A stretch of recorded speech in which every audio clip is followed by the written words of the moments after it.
Hola, buenas tardes a todos y bienvenidos al nuevo podcast 31 minutos, donde hablaremos de cosas de la historia de la humanidad. El día de hoy hablaremos de la herencia del virreinato. Este fue un territorio o gobierno que lideró a México tras la conquista española y abarcó parte de Norteamérica, Centroamérica y Asia, con un virrey de España, pero era diferente al rey español. Y en este tema aprenderemos más con los amigos que traje. Hola chicos, soy Ethan. Buenas tardes y pues me da mucho gusto estar aquí con ustedes. Mi nombre es Lara, gracias por invitarme. Igualmente, me llamo Ashley, un gusto estar acá. Y por último, yo me llamo Davide. Gracias por invitar igual. Ahora que se presentaron, ya podemos empezar. ¿Alguien tiene alguna pregunta sobre este tema? Voy a empezar con una que considero importante. ¿Cómo creen que se dio el origen del virreinato de la Nueva España? La conquista empezó en 1521, si no estoy mal, cuando los españoles, Hernán Cortés, venció a los mexicas y tomó el control de su territorio. Exacto, y después la corona española estableció el virreinato en 1535 para gobernar mejor las colonias. El primer virrey fue Antonio de Mendoza. Y lo hicieron para tener más control político y económico, porque querían explotar los recursos, sobre todo la plata, que era súper valiosa. Además, impusieron un sistema de castas y administración, con las audiencias y el Consejo de Indias, que tomaban decisiones importantes desde España. Sí, pero el virreinato no solo se trata de control, también hubo intercambio cultural. La religión, la arquitectura y la comida cambiaron con la mezcla de indígenas, africanos y españoles. Todo eso influyó en el desarrollo del virreinato, hasta la independencia. Fue un proceso muy largo y muy complejo. Este tema fue muy interesante. ¿Alguien tiene otra pregunta? Yo igual tengo una.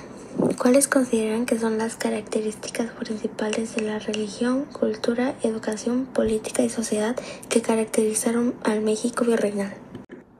Yo diría que la religión fue lo más importante. La Iglesia católica tenía muchísimo poder y controlaba muchos aspectos de la vida. Se obligaba a los pueblos indígenas a convertirse al cristianismo y se construyeron muchas iglesias y conventos. Sí, totalmente. Y la educación también estaba bajo control de la iglesia. Solo podían estudiar los hombres, sobre todo españoles o criollos. Y casi toda la enseñanza era religiosa. La Universidad de México fue una de las instituciones más destacadas de ellas. Bueno, en lo cultural hubo una gran mezcla entre lo español y lo indígena. En esa mezcla dio lugar al mestizaje, lo cual se reflejó en el arte, la arquitectura y las costumbres. Por ejemplo, uno de los estilos artísticos que más predominó en esa época fue el barroco. Y en la parte política, todo estaba gobernado desde España. El virrey era la máxima autoridad aquí y representaba al rey. El sistema era muy jerárquico y centralizado sin participación del pueblo. Y la sociedad está súper dividida en castas. En la cima estaban los españoles, peninsulares, después los criollos, luego los mestizos, indígenas y al final los esclavos africanos. Era una sociedad muy desigual y discriminatoria. Oigan, ¿y han considerado cuáles podrían ser las características principales de las reformas borbónicas? Es una buena pregunta, Rodrigo. Y la verdad es que las reformas borbónicas pusieron muchos cambios por todos los campos, pero yo considero que uno de los cambios más significativos fue la centralización de su poder, ya que cuando reducieron la autonomía de los virreinatos y las audiencias, eso supuso un cambio muy grande en cuanto a su administración y poder. Esa es una excelente respuesta. ¿Y para ti, David?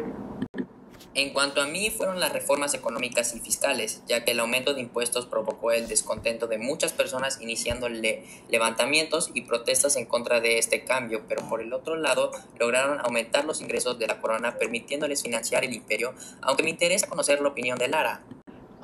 Gracias, David. Yo creo que la creación de milicias locales y la fortificación de algunas ciudades, que de hecho fue gracias a las reformas económicas, porque gracias a estas milicias los criollos pudieron ocupar cargos militares, teniendo tanto un impacto social como político. Bueno, todo eso está bien, pero todavía no lo han visto en cuanto a las reformas que tuvo la iglesia, ya que al estar bajo el control del Estado se le limitó el poder y tuvo un impacto social significativo. Bueno, si todos los puntos son muy válidos, y de hecho todos tienen razón, la mayoría de estas reformas representaron cambios significativos en el virreinato. Oigan, tengo una pregunta relacionada. ¿Los aspectos del México virreinal como la religión, cultura, educación, política y social siguen vigentes? Pues la verdad es que sí hay algunos vigentes, ya que lo dices. Se me vino a la cabeza la religión, ya que el catolicismo sigue siendo mayoritario con tradiciones como la Virgen de Guadalupe y la Semana Santa. También en la cultura, donde varios aspectos de ella, como por ejemplo las festividades y gastronomías, siguen vigentes. En la educación igual, donde las primeras universidades coloniales sentaron las bases del sistema educativo actual. Está la política, en donde heredamos instituciones como el centralismo y el burocratismo. En la sociedad persistieron jerarquías de castas, el mestizaje cultural y tradiciones religiosas fuertes. Y eso me lleva a otra pregunta. ¿Cuál creen que es la mayor influencia del México virreinal en el México actual? La desigualdad sigue siendo una de las influencias más fuertes en el virreinato. La sociedad estaba dividida en castas y aunque hoy en día no existen de manera oficial, la diferencia entre clases sociales sigue siendo enorme. Hay familias que han mantenido su poder y riquezas desde hace siglos, mientras que otras generaciones siguen atrapadas en la pobreza. Sí, y eso se relaciona mucho en la centralización del poder. Desde la colonia, la Ciudad de México ha sido el centro de todo, del gobierno, la economía y las oportunidades. Aunque el país ha crecido, muchas regiones todavía dependen de lo que pasa en la capital, y como en el virreinato, todo se administra desde ahí, y hoy en día sigue siendo igual en muchos sentidos. Pues la verdad es que sí hay algunos vigentes, ya que lo dice. Sí, igual algo que igual se mantiene es el idioma. Además del español como lengua principal, muchas expresiones y formas de hablar vienen de la época del virreinato. Por ejemplo, la palabra mande se usa en lugar de qué, porque en la época colonial se considera más respetuoso. También muchas palabras de origen náhuatl fueron integradas en el español de México, como chocolate, tomate o aguate. Es otra de las cosas que dejaron una huella muy profunda. Durante la colonia, la Iglesia Católica tenía muchísimo poder, no solo en la fe de la gente, sino también en la política y la educación. Hoy en día, aunque ya no gobierna, su influencia sigue presente en las tradiciones, festividades y hasta en la manera en que muchas personas ven la vida. También en la comida, muchos de los platillos mexicanos que conocemos hoy surgieron de la combinación entre ingredientes indígenas y técnicas españolas. Por ejemplo, los tamales eran un alimento prehispánico, pero durante la colonia se empezó a usar manteca de cerdo, que los hizo más grasosos y suaves. Lo mismo pasó con el pan dulce, que es una tradición de los conventos de aquella época. La educación sigue arrastrando muchas de las características de la colonia. En aquella época, solo los hijos de los españoles o criollos podían recibir educación formal, mientras que los indígenas y mestizos tenían acceso muy limitado. Aunque hoy en día la educación es un derecho para todos, sigue habiendo mucha diferencia en la calidad. No es lo mismo estudiar en una escuela privada de la ciudad que en una escuela rural con menos recursos. También está la burocracia. Durante la época virreinal, los trámites eran lentos y complicados, porque todo debía pasar por muchas autoridades competentes antes de ser aprobado.